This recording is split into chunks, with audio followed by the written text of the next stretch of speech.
அன்பர்களே, ராமபிரான் மிகவும் நேசித்த விபீஷணனை பற்றி நமக்கு என்ன கருத்து இருக்குது? பலர் சொல்கிறார்கள் விபீஷணன் துரோகி, செஞ்சோற்று கடன் கழிக்கலை, நன்றி கொன்றவன். ராவணன் அவனுக்கு அவ்வளோ கூட இருந்து வச்சுட்டு இருந்தான். ராவணனுக்கு இன்னல் வந்தவுடனே விபீஷணன் விட்டு போயிட்டான். எனவே கருங்காலி. இன்று கூட அரசியல்வாதிகள் தங்கள் கட்சியை விட்டு உதம் போயிட்டா விபீஷணன்னு சொல்லுவாங்க. திரும்பி வந்துட்டா என்ன பண்ணினார்? தாய் கட்சிக்கு திரும்பி வந்துட்டார். இப்படி அவர்கள் ஒரு ஃப்ரேஸ் பயன்படுத்துகிறாங்க. அதுவும் நம்ம தமிழகத்தில் ஜாஸ்தி. ஆனால் உண்மையிலேயே விபீஷணன் நன்றி கொன்றவனா, ராவணன் நன்றி கொன்றவனா? இது ரொம்ப சிந்திக்க வேண்டிய விஷயம். இந்த விபீஷணன், ராவணன் போன்ற கேரக்டர்கள்லாம் உங்களுக்கு எனக்கு எப்படி தெரியும்? யார் சொல்லி கொடுத்தாங்க? வால்மீகி ராமாயணம் தான். அதற்கப்புறம் தான் மற்றவங்க ராமாயணம் எழுதியிருக்காங்க. அதனால் அந்த கேரக்டரை அறிமுகப்படுத்தியவர்கள் அந்த கேரக்டரை பற்றி பல தகவல் சொல்லியிருக்காங்க. அதில் நமக்கு பிடித்த தகவலை ஏற்றுக்கொண்டு பிடிக்காதவளை உதறி தள்ளுவது என்பது சரியான முறை. அவர்கள் சொன்ன கேரக்டரை பற்றி அவங்க சொன்ன தகவலை முதல்ல புரிஞ்சுக்கணும். அதில் உங்களுக்கு பிடிக்காதெல்லாம் அவங்க பொய் சொல்லிட்டான்னா மற்றதும் பொய் தானே ஆகும். அப்புறம் ஏன் அதை மட்டும் ஒத்துக்கணும்? நாம் என்ன பண்ணுறோம்? ராமாயணம் போன்ற நூல்களை விமர்சிக்கும் பொழுது ஒரு பகுதியை நமக்கு பிடிச்சா ஏற்றுக்கிறோம், இன்னொரு பகுதி சரியில்லை, அப்போ நடக்கலைன்னு விட்ருவோம். அதேபடி ஒன்றும் மொத்தமும் நடக்கலைன்னா விவாதம் இல்லை. அவங்க சொன்னபடி தான் மொத்தத்தையும் எடுத்துக்கணும். பதஞ்சலிங்கிற மகரிஷி ஒரு அழகான விஷயம் சொன்னார். கோழியின் பாதி பகுதி பிரியாணிக்கும் பாதி பகுதி முட்டைக்கும் ஆகாதுன்ட்டார். என்னப்பா நீ ராமாயணம் சொல்ல ஆரம்பித்தா இன்னும் இந்த மாதிரி விஷயமெல்லாம் சொல்கிறேன். இன்னைக்கு குக்குட்டியாக ஏகோபாக பிரசவாய இத்தர பார்க்க எவ்வளோ அழகான விஷயம் தெரியுமா? அது ஒரு ஆள் வேலையே இல்லாமல் தவிச்சான். ஏண்டா இப்படி இருக்கேன்னு கேட்டான். கொஞ்சம் பணம் கொடு, நான் ஏதான் ஒரு இண்டஸ்ட்ரி போட்டுக்கிறேன். சரின்னு பணம் கொடுத்தான். பார்த்தா கோழிகளை வச்சுருக்கான். இதுகள் முட்டையிடும். இந்த முட்டையை விற்று முட்டைக்கு விலை ஏறிண்டே இருக்குது. அதனால் முட்டையை விற்று நான் பொழைச்சிப்பேன். ஒரு 4-5 நாள் கழிச்சு நண்பன் வந்து பார்த்தான்.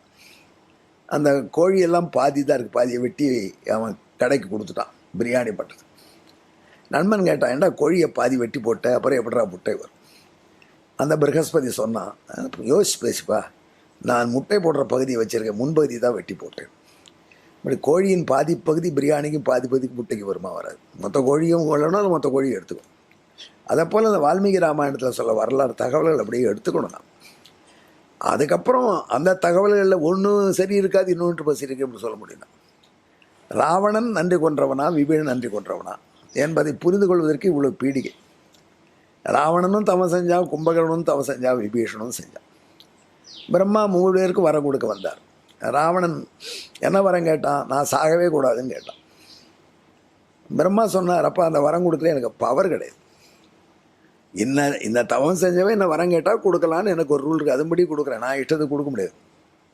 அது ஒரு கவர்மெண்ட் சிஸ்டம் மாதிரி தான் நம்ம வைதிக மதத்தில் இருக்குது. இந்த தவம் செஞ்சால் அதுக்கு என்ன பலன் கொடுக்கணும். தேவதைக்கு பிடிச்சிருக்கு பிடிக்கல கேட்ட கிடையாது. இந்த ஆளை பிடிக்கல எனக்கு கொடுக்க மாட்டேன்னு தேவதையை சொல்ல முடியாது. எனவே ராவணா, நான் உனக்கு சாகாது இருக்கிற வாழ்ந்துட முடியாது. ஏன்னா நானே சாக போகிறவன் தான் ஒரு நாளைக்கு, ஒன்றா ரொம்ப நாள் கழிச்சு சாக. அதனால் நான் நீ எப்படி விரும்புகிறியோ அப்படி சாகலாம், வேணா வரேன். ராவணன் என்ன சொன்னான்? நான் புலி அடித்து போகக்கூடாது, சிங்கம் அடித்து போடாதெல்லாம் கேட்டான். தேவர்கள் அடித்து போகக்கூடாது. அவன் பாவம் மனிதர்களை அவன் லிஸ்ட்டில் போடலை. நம்மளை பற்றி அவனுக்கு ஒரு நல்ல கருத்து, இது ஒன்றுத்துக்கு லாய்க்கில்லை. எனவே மனிதராக எம்பெருமான் அவனை சமரித்து அந்த வரலாறு பார்க்குறோம். இப்படி ராவணன் வரம் கேட்ட பொழுதே தேவர்கள் அதிர்த்து போனார். ஏன்னா அவர்களால் அவனை கொல்ல முடியாத ஒரு எதிரியாக்கிவிட்டார் பிரம்மா. பிரம்மா ஒரு கம்ப்யூட்டர் மாதிரி, கார்பேஜ் அவுட்டில் போகிறவர். என்ன வரம் கேட்டாலும் கொடுத்துட்டு இருப்பார். அவர் பவரில் இருந்தார். அடுத்தபடி கும்பகர்ணன் எழுந்துட்டான். அவன் ராவணனோட உடல் வலிமையை பார்த்தாலே பயமாக இருக்குது. இவன் என்ன வரம் கேட்க போகிறானோன்னு தேவர்கள் அஞ்சினார்கள். பிரம்மா கிட்ட சொல்லி பயன் இல்லை. அதனால் பெரிய இடத்துல முறையில்லான்னு நைஸாக சரஸ்வதி கிட்ட போய் சொன்னார். அவர் அப்படித்தான் வரம் கொடுப்பார், நான் அட்ஜஸ்ட் பண்ணுறேன், கவலைப்படாதீர் என்று சரஸ்வதி அபயம் கொடுத்தார். கும்பகரன் என்ன பண்ணி, நான் நிர்தேவம்னு வரம் கேட்டான். அவருடைய இன்டென்ஷன் என்ன தெரியுமா? எண்ணம் தேவர்களே இல்லாத போகட்டும், ஒரு தேவர் இனத்தையே அழிச்சுட்டா அப்புறம் நமக்கு எதிரியே கிடையாது, எவன் நம்மளுக்காக சப்போர்ட் பண்ண எகேஸ்டாக வேலை செய்ய போகிறான் என்று அவன் கேட்டான். ஒரு இனத்தையே ஒழிப்பது என்பது எவ்வளோ பயங்கரமான முறை தெரியுமா? அந்த காலத்தில் மன்னர்கள் கூட எதிரிகளை கொல்லும் பொழுது அவங்க குழந்தை யாரையும் விட்டு வைப்பாங்க. ஏன்னா அந்த குலம் இருக்கணும், சந்தான சாபம் வைக்கிறதுன்னு ஒரு மரபு இருக்குது. நாம் ஒரு இனத்தை அழிப்பது என்றது ரொம்ப தவறான அணுகுமுறை. இவன் அப்படி கேட்டானே வரோம், அதை கேட்டால் பிரம்மா எஸ்ன்னு விடுவார். ஏன்னா தேவதைகள்லாம் சரஸ்வதியை பார்த்தா அவன் இன்டர்நெட்னா சரஸ்வதிக்கு தான் தெரியும். அதான் சரஸ்வதி நைஸாக அவனுடைய குரலை பெறற வச்சுட்டான்.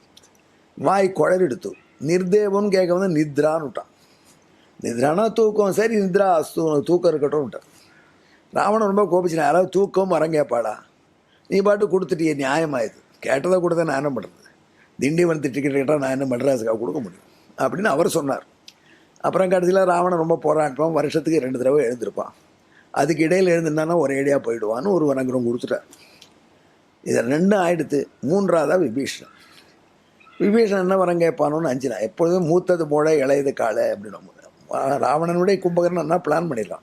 இவன் என்ன வரம் கேட்க போகிறானோ தேவர்கள் நெஞ்சினார்கள், முனிவர்கள் கூட பயந்து போனார். ஆனால் விபீஷணன் தெரியுமா கேட்டான், அந்த வரம் கேட்பதற்கு எவ்வளோ பக்குவம் வேணும் தெரியுமா. பிரம்மதேவன்கிட்ட சொன்னான் கைகூப்பி, சுவாமி எனக்கு எப்பேற்பட்ட இக்கட்டிலையும் தர்மத்திலேயே புத்தி இருக்கு, இது ரொம்ப ரொம்ப மெச்சூர்டு, இக்கட்டே வர வேண்டாம்னு கேட்கலாம், இக்கட்டு வரத்தான் செய்யும் வாழ்க்கையில், அந்த இக்கட்டு வரும்பொழுதும் நான் எடுக்கிற முடிவு தர்மத்தின் பக்கத்தில் இருக்கட்டும், இதை மட்டும் ஞாபகம் வச்சுங்க. அப்படி வரம் கேட்டவுடனே பிரம்மா பூரிச்சு போயிட்டார். எதிர்பார்க்கல, பெரிய சர்ப்ரைஸ், ப்ளசன்ட் சர்ப்ரைஸ், இன்ப அதிர்ச்சி. பையா நீ சிரஞ்சீவியாக இருப்பாயின்னு விட்டார். தப்புன்னு ராவணன் கத்தினான். அவனுக்கு என்ன சிரஞ்சீவி வரம் கொடுத்து எனக்கு கொடுக்க மாட்டேன்னு விட்டேன், சிரஞ்சீவின்னு அவனுக்கு வரம் கொடுக்கணும் பவர் இருக்கா பிரம்மாவேன்னு கேட்டான். இந்த பாருப்பா, நான் என் வரம் கொடுக்கல, ஆசீர்வாதம் பண்ணேன். ஆசீர்வாதம் யார் வேணும் பண்ணலாம், நாம் கூட சூரியனும் சந்திரனும் இருக்கும் வரை தாங்கள் வாழ வேண்டும், அப்படி ஒரு வாழ்ந்தானா கதி என்ன இருந்தவன் நேரம் அன்பில் சொல்கிறோம், நான் ஆசீர்வாதம் பண்ணேன், அது பலிச்சா நான் என்ன பண்ண முடியும் அப்படின்னு பிரம்மா அதை ப்ரஷ் பண்ணி விட்டார், கண்டுக்கலை. அப்படி வரம் வாங்கினவன் விபீஷணன். அதனால விபீஷணன் ராவணனுடைய தாய் ராவணன் ஒரு சொன்னான், இந்த பார் ராவணா, நீ அரசில் எந்த முடிவு எடுத்தாலும் தம்பி விபீஷணன் சொல்கிற முடிவை ஏற்று, ஏன்னா தர்ம முடிவை கொடுப்பா உனக்கு அழிவே வராது, என்றைய தினம் அவன் சொல்வதை நீ ஏற்றுக்கலையோ அன்றைய தினம் உனக்கு ஆபத்து வந்துடும் அப்படின்னு எச்சரிக்கை பண்ணினான். அதனால் அரசு மேட்டரில் விபீஷணன் தான் ஃபைனல். ராவணன் பர்சனல் மேட்டரில் எத்தனையோ பேரை கற்பழித்தான், அது அவன் பண்ணிட்டு இருந்தான், அதை விபீஷணன் தலையிடலை, அவன் பண்ணுறான், என்ன பண்ண முடியும், அது சரியல்ல. ஆனால் ராஜ்யத்தை பாதிக்காத வரைக்கும் விபீஷணன் எக்கேடு கெட்டு போனுட்டார். ஆனால் சீதையை அபகரித்த வந்து ராஜ்யத்தை பாதிக்கிறல்ல, ஒரு குரங்கு வந்து ஊரே எரிச்சிட்டு போயிடுது. எனவே ராஜ்யத்தை பாதுகாப்பதற்காகவே முக்கியமாக தலையிட்டு தர்மத்தை சொன்னார் விபீஷணன். விபீஷணன் சொல்கிறபடி தானே கேட்கணும், அதை கேட்க முடியாத அவரை வெளில போ என்று விரட்டினார் அவன். இப்போ யார் நன்றி கொன்றா, அத்தன்னாள் அவன் வாழ்ந்த வாழ்க்கைக்கெல்லாம் காரணமானவனை விரட்டினவன் நன்றி கொன்றானா, அவனுக்கு நலம் சொன்னவன் நன்றி கொன்றான். இதை நீங்கள் பார்த்து கொள்ளுங்கள். இதற்கு மேலே எல்லாம் சொல்லணும். ஆஹா, உங்களுக்கு இதற்கு மேலே ஒரு அற்புதமான வரலாறு, சீதை சொன்ன வரலாறு, ரொம்ப ரொம்ப முக்கியமான வரலாறு, நம்ம இளைஞர்கள் தெரிந்து கொள்ள வேண்டிய வரலாறு. அது என்னன்னா கரடியும் புலியும் சொல்லுவோம்.